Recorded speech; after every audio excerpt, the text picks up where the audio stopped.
En nombre de Báltico Investment, es un placer compartir con ustedes hoy. En Báltico somos una firma de administración profesional de portafolios de inversión, una firma gestora de activos y además de eso también tenemos una solución que luego voy a tratar de presentarles, una solución muy interesante para traders independientes, personas que están como asesores financieros independientes iniciándose en el mercado y quieren con un know-how profesional y de una manera ordenada poder gestionar los portafolios de sus clientes bajo un acuerdo contractual. Nuestro principal proveedor financiero es Interactive Brokers. Entiendo que Interactive ganó el premio a la mejor plataforma o el mejor broker internacional esta mañana, así que es un reconocimiento para este excelente broker americano. Y quiero comenzar la charla con 3 preguntas. ¿Quiénes de los que están en el auditorio trabajan y gestionan portafolios bajo gestión activa?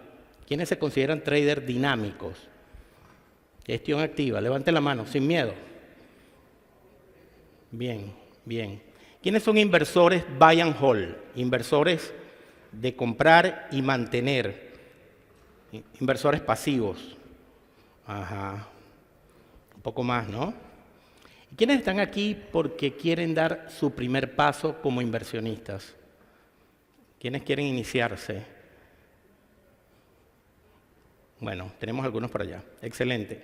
Nosotros en Báltico tenemos una mirada de mediano y largo plazo de los mercados, una mirada estratégica.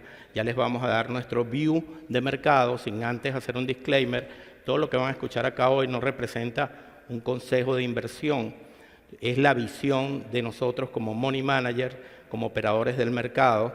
Cada uno de ustedes tiene que escuchar y analizar la información que aquí le presentemos en su contexto, de acuerdo con sus objetivos y de acuerdo con su perfil de inversión. Comenzando desde lo macro, porque al final de cuentas todo se resume en qué va a pasar con la inflación en los Estados Unidos.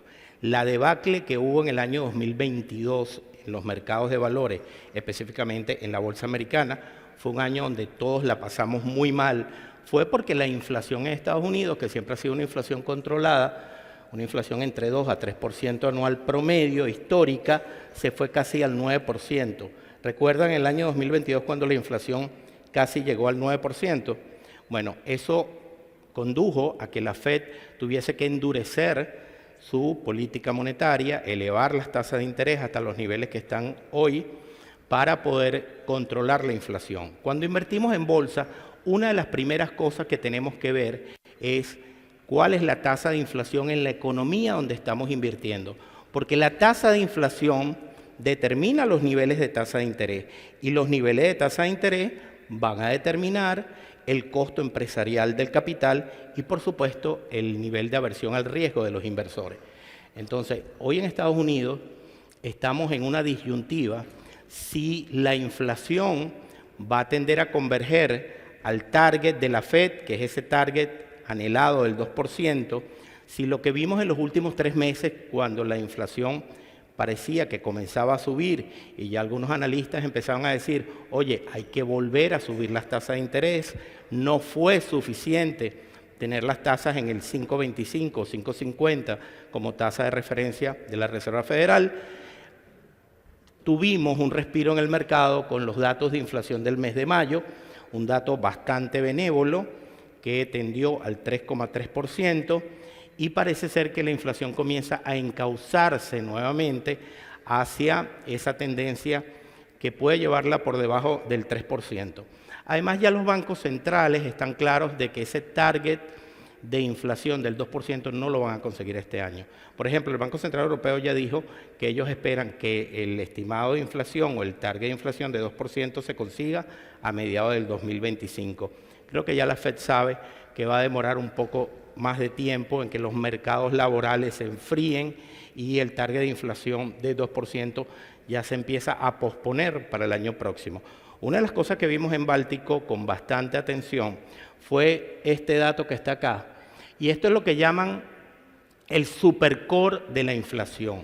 La inflación tiene diferentes mediciones. En Estados Unidos la inflación se puede medir por los precios al productor, que es lo que llaman el PPI, se puede medir por los precios al detal, que es lo que llaman el CPI o la inflación general.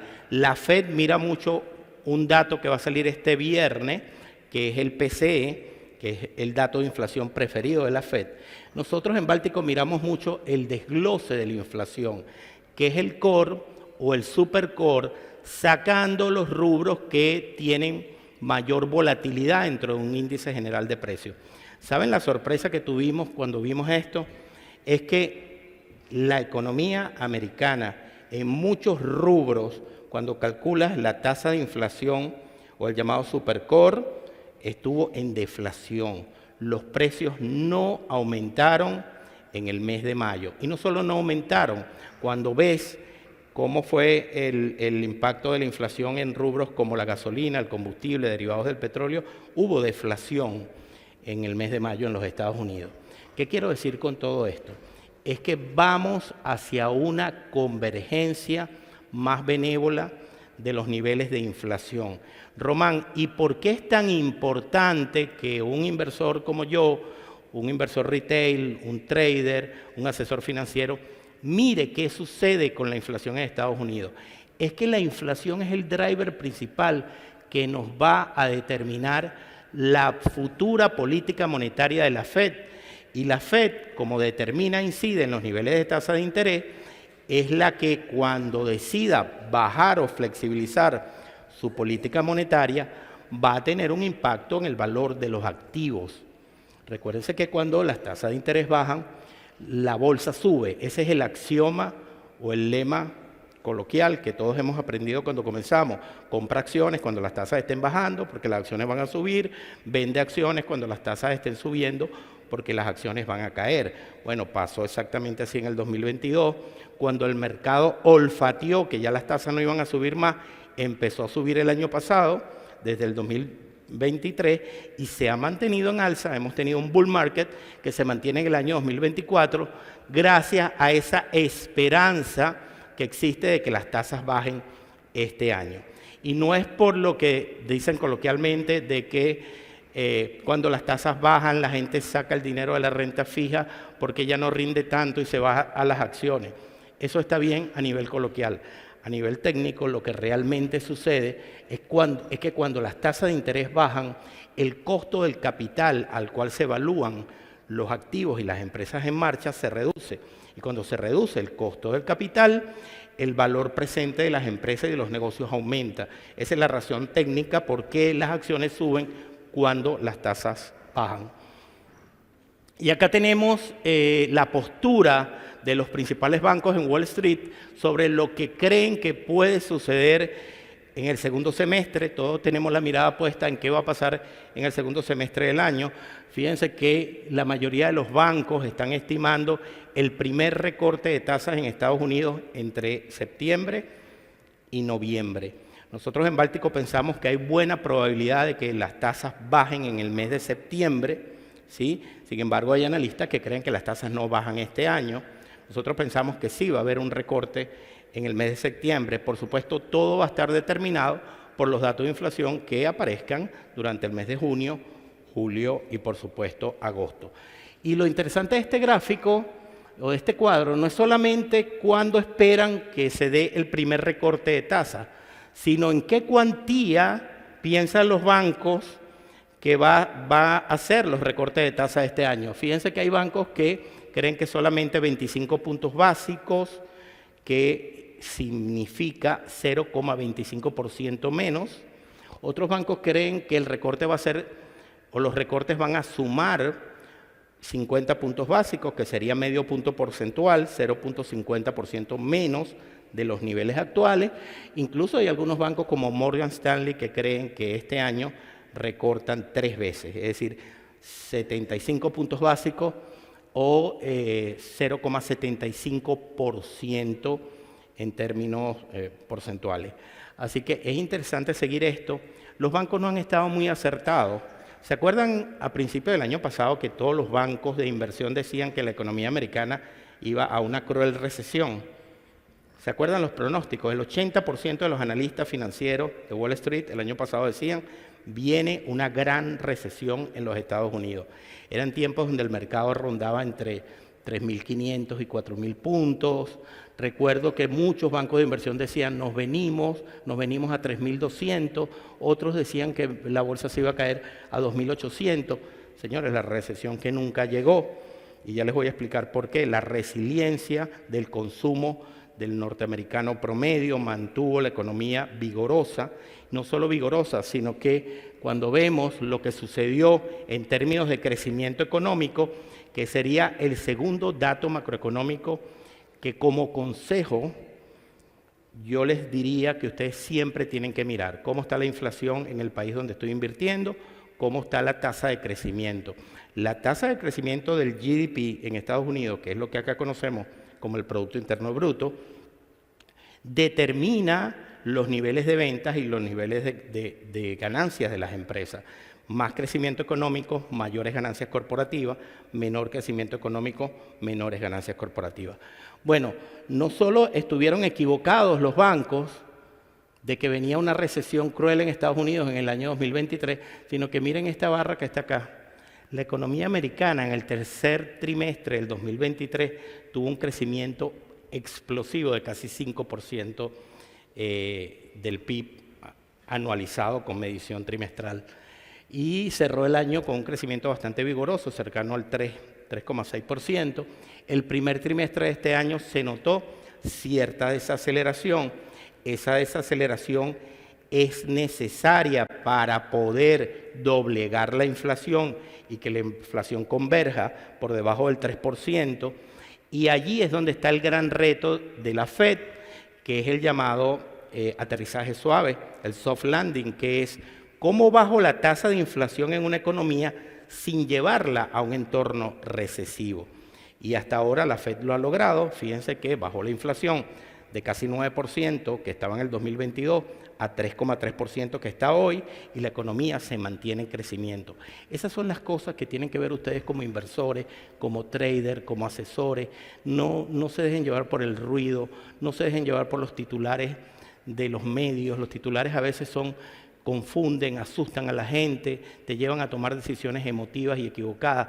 Vean los datos duros. Los datos duros es inflación, crecimiento económico y uno que les voy a explicar ahora que se llama productividad, que es el driver sobre la cual, en mi opinión, está sustentado en parte este bull market que hoy vive la bolsa americana.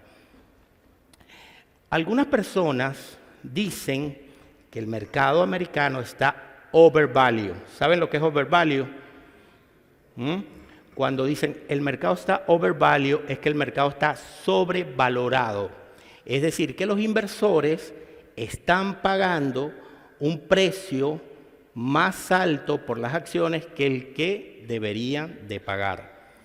Y muchos de los analistas dicen que un indicador clásico para saber cuándo un mercado está sobrevalorado o está overvalue es el price earning o el PER o la relación precio-beneficio.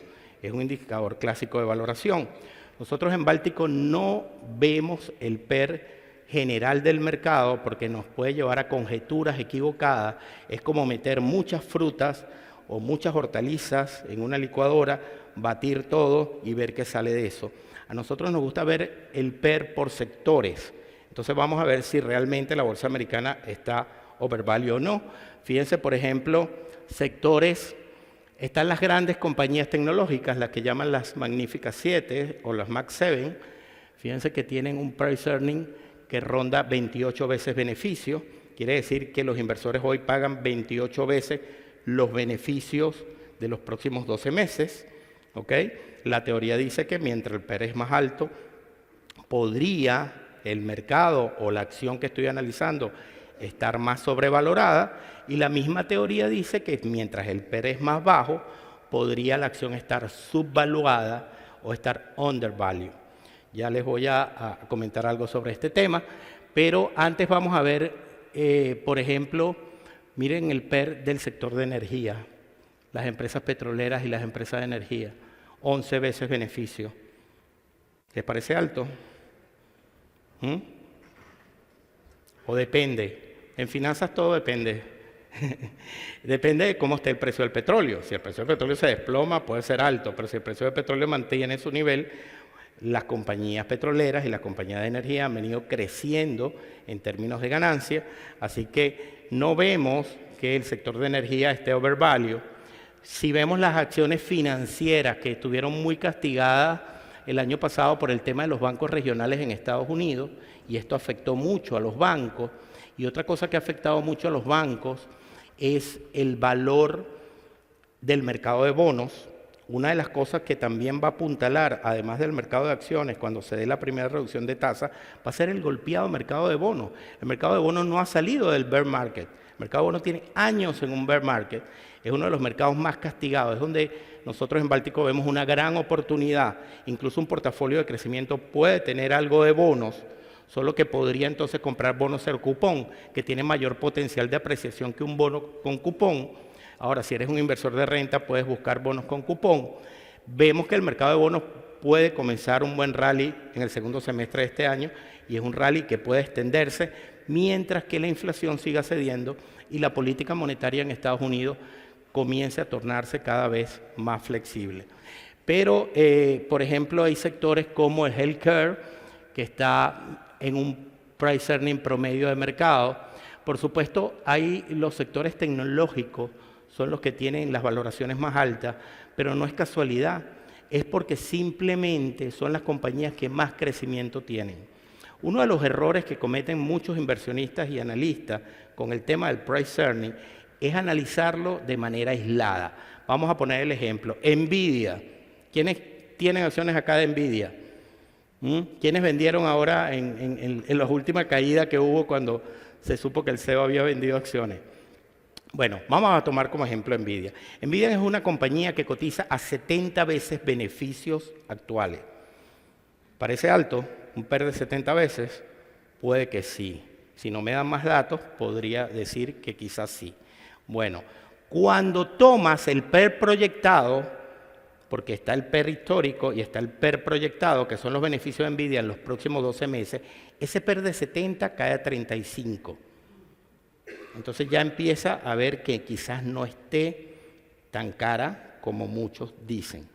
Ahora bien, si el PER yo lo veo aislado, yo podría decir, Nvidia está cara, y no solo la vendería ahorita, quizás la hubiese vendido hace 2 años, quizás la hubiese vendido en 300. Yo estoy escuchando que Nvidia está cara desde 300, después subió a 600, después subió a 800, no, está carísima, hay que vender. Cuando llegó a 1000, hay que salir corriendo, ¿sí? Algunos cuando hizo el split salieron ese mismo día con el rally del día del split, por el tema psicológico que el mercado, cuando hay un split, aunque no cambia el patrimonio de la empresa, el mercado psicológicamente la ve más barata. Entonces fíjense que esta compañía que parece que está cara, que tiene un PER histórico de 70, un PER proyectado de 35, es una compañía que en los últimos 5 años sus utilidades crecieron al 48% promedio. Y para los próximos 5 años proyectados, esas utilidades se esperan que crezcan al 46% promedio. Y sus ventas el último año crecieron 200% interanual, crecieron las ventas de Nvidia. Entonces, el PER no se analiza solo, se analiza el PER respecto a la tasa de crecimiento que tenga la empresa. Una empresa con alto potencial de crecimiento siempre va a tener una valoración alta porque el mercado paga por ese potencial de crecimiento. Por eso es que se calcula un indicador mejor que el PER, que es el Price Earning Growth, que compara el PER que estoy pagando versus el potencial de crecimiento de la empresa. Señores, si ustedes se consiguen una empresa que cotiza 30 veces ganancia, pero sus ganancias crecen al 50% anual, es una ganga. Yo prefiero pagar un precio razonable por una empresa que crece y que crece consistentemente, que pagar un PER bajo, ultra bajo, por una compañía que no crece, donde no hay crecimiento. Entonces, siempre que tomen en cuenta estas cosas y tomen conclusiones y decisiones con su cartera y con su portafolio, no vean un solo indicador, no se dejen llevar solo por esa visión, siempre hay que mirarlo en su contexto y respecto al crecimiento que la empresa o el sector nos ofrece. Aquí tienen las proyecciones de Goldman Sachs. Esta es la última revisión que hizo Goldman para el S&P 500, que es el principal indicador bursátil del mundo. Recuérdense que la bolsa, ¿por qué digo del mundo? Porque la bolsa americana representa más del 50% de toda la capitalización bursátil del planeta. ¿Qué les quiero decir con esto? Que las acciones que cotizan en las bolsas de Estados Unidos representan en términos de valor más de la mitad de todo el universo empresarial del planeta entero. Y la economía americana representa casi el 25-26% del Producto Interno Bruto del planeta. Esa es la razón por la que nosotros, como latinoamericanos, invertimos en la economía de Estados Unidos, porque es la economía más grande, más fuerte y más potente del planeta, y donde están las mejores empresas y donde están, por supuesto, la mejor tecnología. Fíjense que Goldman cree en el escenario más optimista que el mercado podría ubicarse para fin de año o para enero del año próximo cercano a los 6.300 puntos. Eso nos deja más o menos un 15-14% aún de potencial de apreciación si se cumple esas proyecciones. El escenario de optimismo moderado ubica el S&P para fin de año en los 5.900 puntos y el escenario base lo ubica en los 5.600. Pero lo cierto es que los bancos de inversión lo que han venido haciendo es que en la medida que la bolsa sigue subiendo, ellos han venido actualizando sus proyecciones. Un buen amigo dice que los analistas son profetas del pasado, porque ellos lo que toman son hacen algunos anuncios y toman algunas decisiones en base, la bolsa sube, la bolsa va a subir, elevamos los pronósticos, la bolsa cae, no, la bolsa va a caer, empiezan a bajar los pronósticos. Lo cierto es que el bull market pareciera, y esa es la visión que tenemos en la firma, pareciera que aún hay recorrido, pero sin ingenuidad, dentro de este recorrido en algún momento habrá correcciones. Ahora viene temporada de beneficios corporativos, el mercado se anima mucho cuando hay earnings season y ahora viene el reporte de las compañías del segundo trimestre de este año, que comienza ahora en julio, pero luego va a venir una etapa de agosto, septiembre, donde es la clásica etapa donde podría haber una corrección. Y creemos en Báltico que cualquier corrección del mercado es una oportunidad de inversión para el que está en efectivo o el que está líquido para invertir.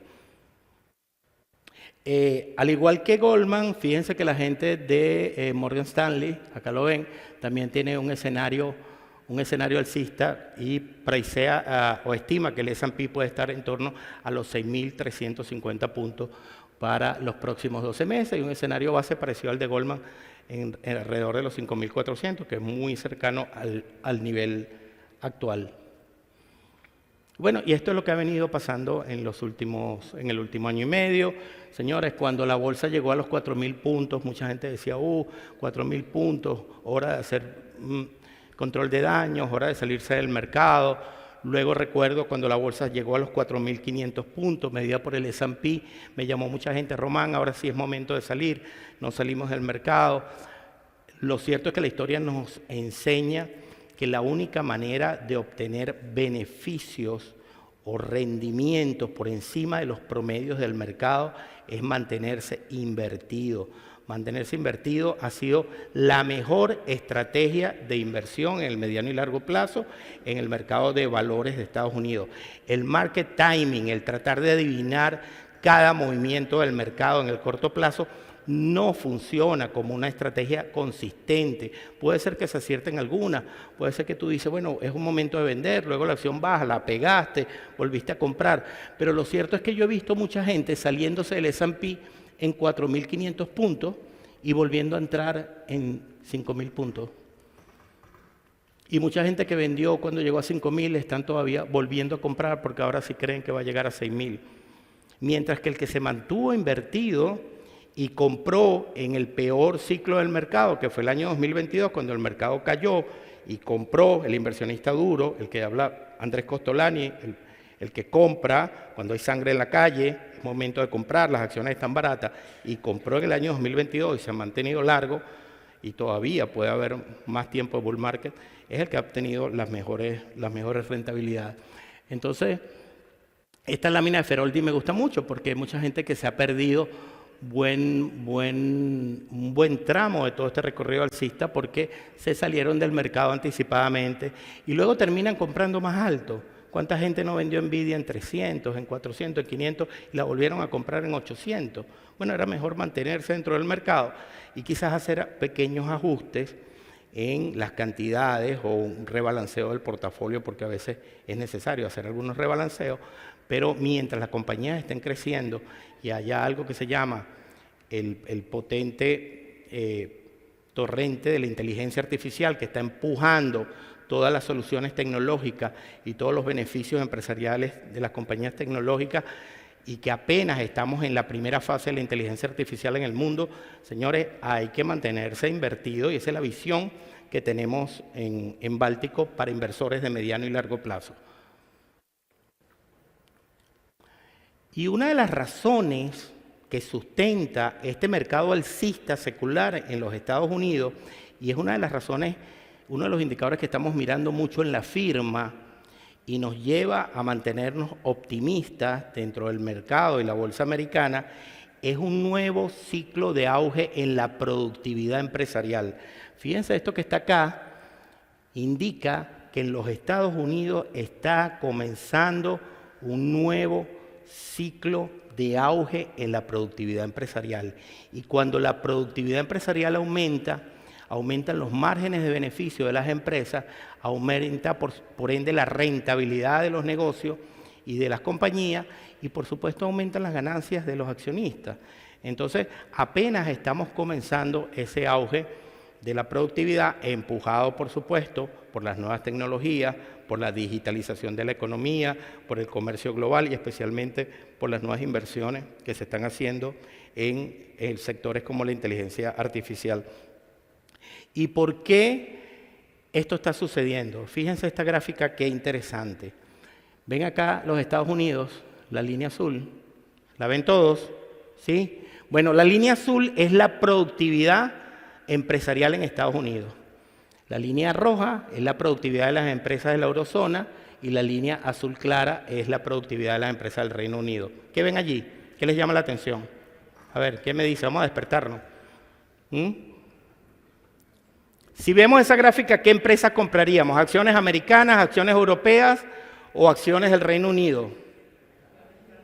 Acciones americanas, porque es donde está la mayor productividad empresarial, es donde están las mejores tecnologías. Por eso también nosotros, cuando armamos portafolios y carteras de inversión en Báltico, tomamos en cuenta estos factores y nos mantenemos sobreponderados en acciones de Estados Unidos con respecto a otras acciones internacionales. Vean la brecha que hay en la productividad, entre la productividad de las empresas de Estados Unidos y la productividad de la eurozona. ¿Sí? Acá, señores, están las ganancias. Acá, mantengan sus acciones de Estados Unidos. ¿Ok? Eso sería, no es una recomendación de inversión. Mañana la bolsa, Laura, mañana la bolsa se desploma, crash, busquen a Román. Bueno, no, compramos, ¿no? ¿Compramos? Ok. Señores, sigan la productividad. La productividad es clave en todo este proceso y este nuevo ciclo económico de los Estados Unidos. Y no podemos analizar Wall Street o el mercado de acciones sin tomar en cuenta que estamos en un año electoral, ¿correcto? Lo que ha pasado en la historia, ¿qué nos dice la historia? La historia no es que se tiene que cumplir exactamente igual ahora, pero siempre es una referencia en materia de inversiones. ¿Qué nos dice la historia en los años electorales? Señores, desde 1932 por acá, solamente han habido 3 años electorales donde el mercado ha perdido dinero.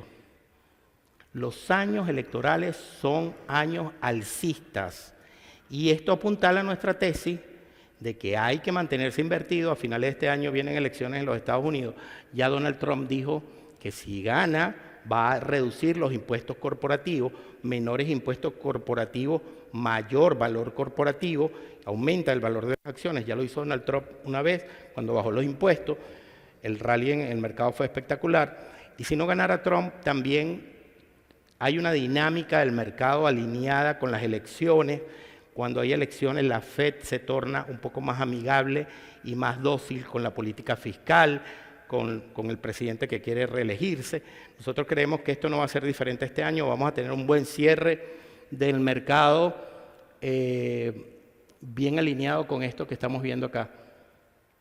Sectores que nos gustan mucho en Báltico, uno de los sectores es el sector de semiconductores.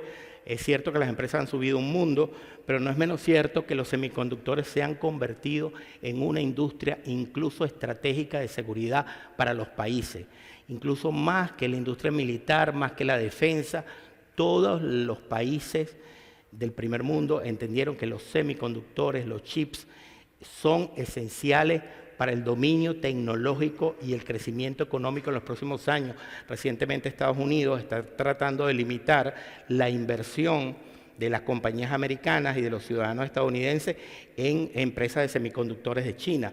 Es decir, los semiconductores se han convertido en un sector estratégico. Vemos compañías muy interesantes como Taiwan Semiconductor, como Broadcom, obviamente la misma Nvidia, AMD, ASML. Hay compañías de semiconductores que, señores, van a capitalizar todo este crecimiento del mercado. Y además de eso, tienen que seguir también, y les recomendamos que sigan las diferentes fases de la inteligencia artificial. Goldman divide todas estas etapas de la inteligencia artificial en 4 grandes fases. Está la primera fase, que es donde estamos acá, capitalizada en su mayor parte por una empresa como Nvidia, pero luego va a venir una fase de infraestructura. No pueden crecer las soluciones de inteligencia artificial, masificarse esta tecnología, si no hay un crecimiento de la infraestructura. Cuando hablo de infraestructura, no solamente las empresas de generación de energía o de electricidad, también cuando hablo de infraestructura, hablo de empresas como Apple y como Google, que son empresas que tienen los grandes sistemas operativos, el iOS por un lado y el Android por otro lado, y todas las soluciones de inteligencia artificial van a pasar por esas plataformas, o por la plataforma de Apple y por su Apple Store, o por la plataforma de Google.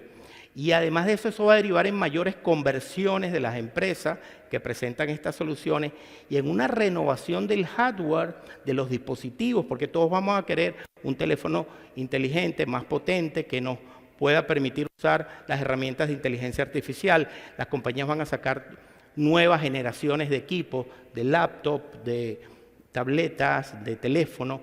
Apple está muy bien posicionada allí para poder capitalizar parte de eso, tanto por el lado de las aplicaciones y lo que le cobran a los desarrolladores de las aplicaciones, que no es poca cosa, 10-15% cobra Apple por cada aplicación que se vende dentro de su tienda, a desarrolladores independientes, pero además de eso, por todo el tema del hardware que se va a tener también que renovar.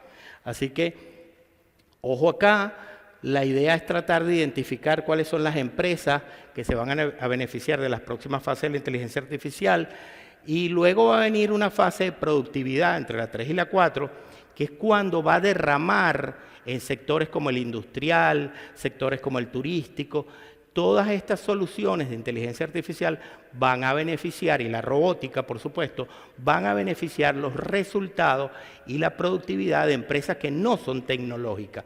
Y acá les voy a dejar una lámina con una lista, después se las puedo pasar. ¿Okay? Mi cuenta Twitter es @losfinancieros. También nos pueden contactar en Báltico a través de www.baltico.com, y con todo gusto les paso la ponencia y alguna de las láminas que les pueda interesar. Acá están las compañías, según Goldman, que creen que van a ser las más beneficiadas en las siguientes etapas de la inteligencia artificial. ¿Okay? Allí pueden haber compañías que capitalicen, quizás no suban tanto como Nvidia, pero son compañías que van a capitalizar las siguientes etapas. Y acá una mirada a las compañías grandes, que se les critica mucho porque algunos dicen que las compañías grandes ya están extendidas. La verdad es que una compañía, por ejemplo, como Google, que está creciendo al 19%, un monstruo de compañía que crezca al 19% anual, es impresionante. Hay gente que compara el crash de las .com con la situación hoy, y me da risa esas comparaciones, porque en la crisis de las .com, estas compañías, Amazon, Google, Yahoo, eran pequeños proyectos, eran compañías que no tenían ganancias reales, eran promesas. Hoy en día son las compañías que más dinero ganan, son las compañías que más crecen, son las compañías que más rentables son. Fíjense cómo todas estas compañías están creciendo a 2 dígitos anuales. Compañías como Amazon, compañías como Google, creciendo a tasas impresionantes. O sea, el retailer online más grande del planeta creciendo al 23% anualizado. Esas son tasas de compañías de crecimiento, de small caps, de compañías pequeñas. Bueno, las compañías grandes están creciendo a las tasas de las compañías pequeñas y las acciones de compañías pequeñas están estancadas. ¿Han visto las compañías pequeñas cómo no suben? Tú dices, esto es un bull market concentrado en 10 o 15 empresas. Es justamente por eso, porque los beneficios están siendo capitalizados por las empresas grandes.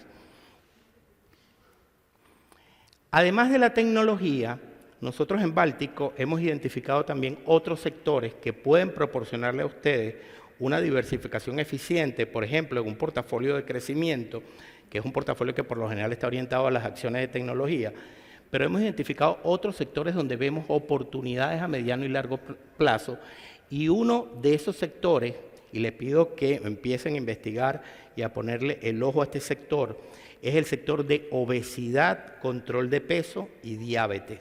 Las compañías que están desarrollando todas estas drogas, donde hay compañías líderes como Eli Lilly, como Novo Nordisk en Europa. De hecho, ya salió hasta un ETF, que es el OZEM, el OZEM.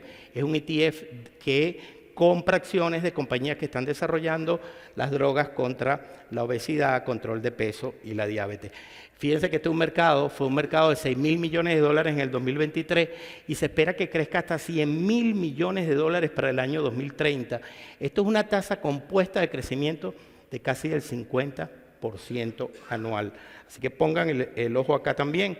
Nosotros en Báltico creemos que aquí hay oportunidades para un inversor de mediano y largo plazo que busca crecimiento de su capital. Y en algún momento esta brecha se va a ir a tender a corregir entre lo que es la evaluación de las compañías pequeñas.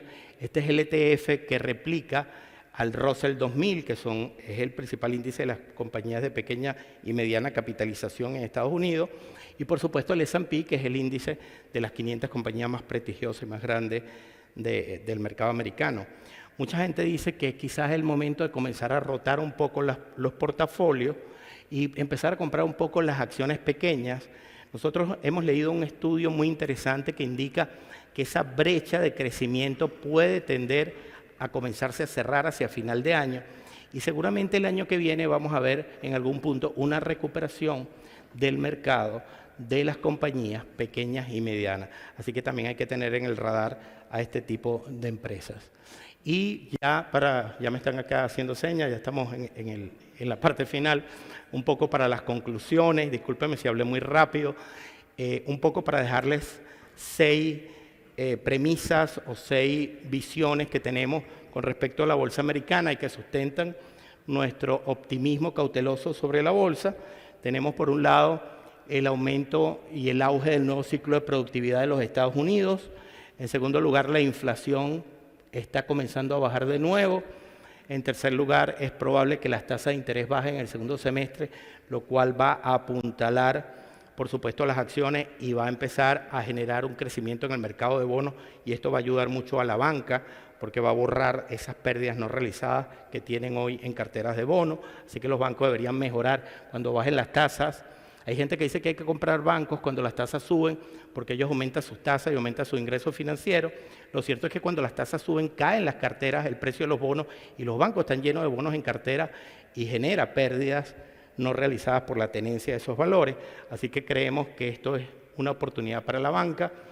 Los bull market, cuando los analizamos desde el punto de vista cuantitativo, tienen un promedio de duración de 60 meses. Señores, vamos para 20 meses de bull market.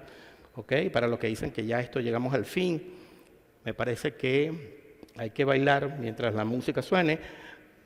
Puede quedar todavía un par de años de bull market, no lo sé, pero cuando vemos la historia creemos que los bull market se han extendido mucho más de 2 años y acá apenas vamos a 20 meses. La economía americana sigue creciendo, no deja de haber riesgo, no deja de haber riesgos en el mercado, el riesgo de una recesión y de ese desfase que hay en la política monetaria, que tú tomas una decisión de política monetaria ahora impacta en los próximos 12 o 24 meses, siempre hay el riesgo de que las tasas se queden muy altas y la economía no solo se desacelere, sino vayamos a un estancamiento. Por supuesto, el riesgo está ahí, hay que monitorearlo.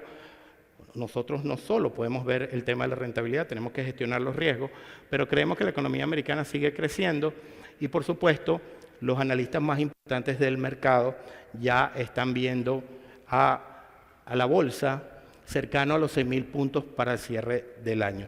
Bueno, con esto me despido, les agradezco a todos la atención al día de hoy, quedamos a la orden en Báltico Investment, acá está nuestra página web, también nuestras redes sociales, los que leen Forbes, recientemente nos hicieron un reportaje en Forbes, ahí pueden ver un poco la forma de trabajo que tenemos como empresa administradora de activos.